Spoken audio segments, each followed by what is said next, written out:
The Abandoned House on Isikul. This story is based on real events.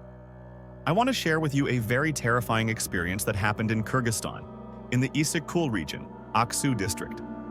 This happened to me many years ago. I was 16.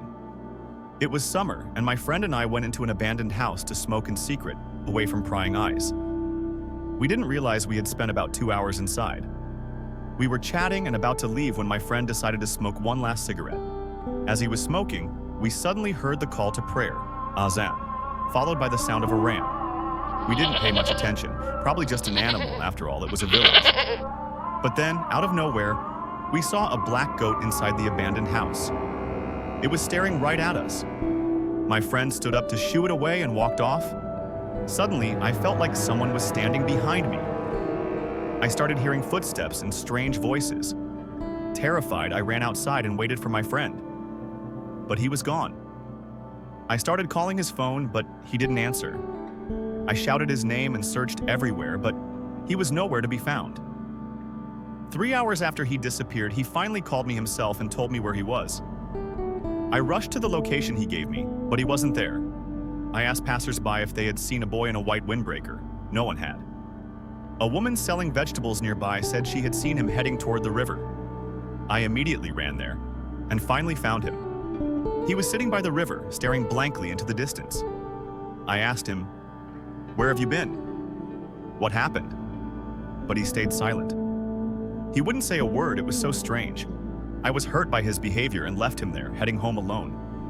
That night, I couldn't sleep, my mind racing from the day's events. When I finally dozed off, I had a horrifying dream.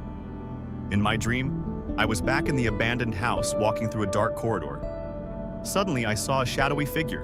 I approached it, and what I saw was terrifying. I saw my friend hanging lifelessly. I screamed in horror and woke up, heart pounding. In the morning, I called my friend to check if he was okay, but he didn't pick up. I tried again later, still no answer. Worried, I decided to visit his house. When I knocked on the door, his mother answered. She immediately started scolding me. Confused, I asked, "What's wrong?" She replied, "My son disappeared after he went out with you that day. He never came home." Shocked, I rushed to the river where I had found him before. He wasn't there. Only his pack of cigarettes and his phone remained on the ground. Terrified, I picked up his belongings and showed them to his mother. She was horrified and immediately ran to the police. The police started searching for him. In all the chaos, I suddenly remembered the abandoned house where we had been. I felt a strong urge to go back there without telling his mother. It was around 7 p.m. when I arrived. The place felt cold and eerie. Strange, dark sounds echoed through the empty halls. I felt a mix of fear and curiosity. What was making those sounds? A thought flashed through my mind. Could it be my friend? I followed the sounds to the same spot where we had sat together before. Strangely, that area was brightly lit, but beyond it was complete darkness. I switched on my phone's flashlight and carefully stepped down the corridor. Suddenly, I saw someone standing at the far end. My heart raced. I thought, it must be him. I called out his name, but there was only silence. Chills ran down my spine. My breathing became shallow, and I was paralyzed with fear. But I forced myself to move forward for my friend. As I approached, the figure slowly slipped into a room on the right, whispering, "Bismillah." Under my breath, I followed him inside. What I saw next froze me to the core. It was my friend. But his eyes were empty. In his hand, he held a bloodied knife. At his feet lay a mutilated dog. He was eating it. He stared straight at me, grinning. Slowly, he kept chewing, his lips curling into an unnatural smile. I was overcome with horror and disgust. Without thinking, I turned and sprinted out of the house. My legs felt like lead, but I didn't stop until I was far away. He didn't chase me. He just stood there, watching me run. I struggled with whether to tell his mother what I had seen, but my conscience told me I had to.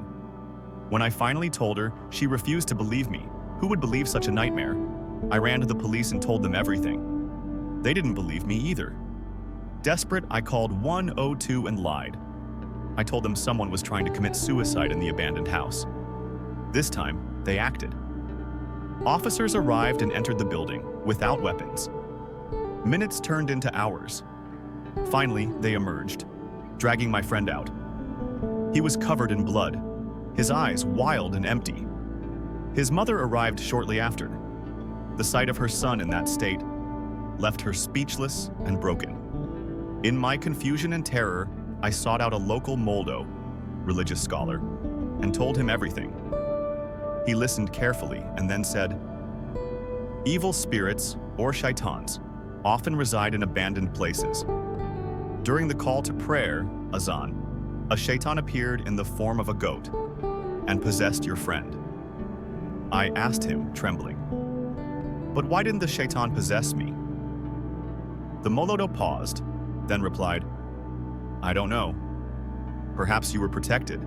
Perhaps you were simply lucky." I realized how close I had come to the unknown, to darkness. Since that day, I have never set foot in an abandoned house again.